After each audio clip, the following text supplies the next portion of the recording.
Be 'di'r hanes clawdd offa? Clawdd offa, da chi gyd di clywed am hwn siawns, hyd yn oed os da chi'n dod o Amlwch. Clawdd, gwrych, perth, sietyn, lwmp o bridd neu dyfiant sy'n stopio gwartheg rhag dianc i'r ffordd ac yn gadew'ch cymdogion dorhulo noeth yn yr ardd.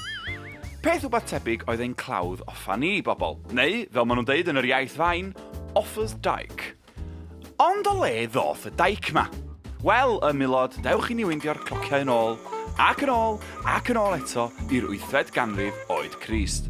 Roedd Ynysoedd Prydain wedi ei rhannu'n deyrnasoedd, ac un o'r rheini oedd Mercia, neu heddiw, the English Midlands.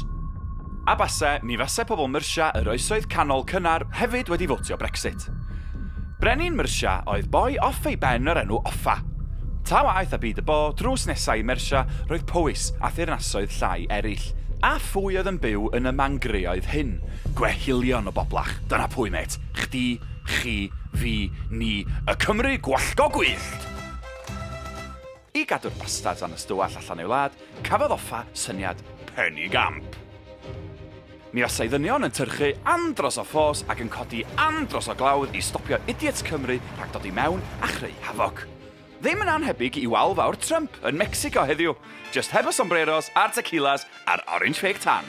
Ar y pryd hwn oedd y prosiect adeiladu mwyaf yn Ewrop ben Balader. Dydy ffordd osgoi newydd Cynarfon ddim yndi, boys.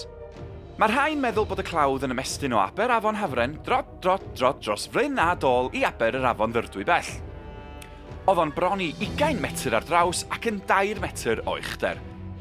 Ar hyn sy'n nuts, ia, yn really nuts, mae darna ohono fo i'w gweld hyd heddiw mwy neu lai yn dilyn y ffin rhwng Cymru a Lloegr fel y mae o heddiw.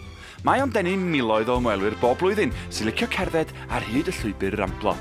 A'r bonanza mawr, cyw fanffer, mae'r clawdd wedi ei enwi yn un o safleoedd treftadaeth y byd ynghyd â'r pyramids a'r Taj Mahal.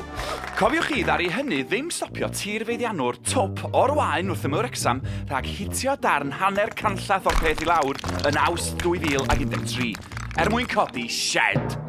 Rwy wedi clywed am clawdd Offa, meddai'r boi yn syn. Yeah, right. Pwy ti, Boris Johnson? Ond wrth gwrs, gafodd y getaway. Grandwch chi wan, ar ôl gwylio'r rhifin yma o be 'di'r hanes, fydd na ddim mwy o esgusodion gennych chi, just gins y ffin. Dallt? Felly, dyna glawdd Offa i chi fy ffrindiau hoffus hyfryd llawen a llon.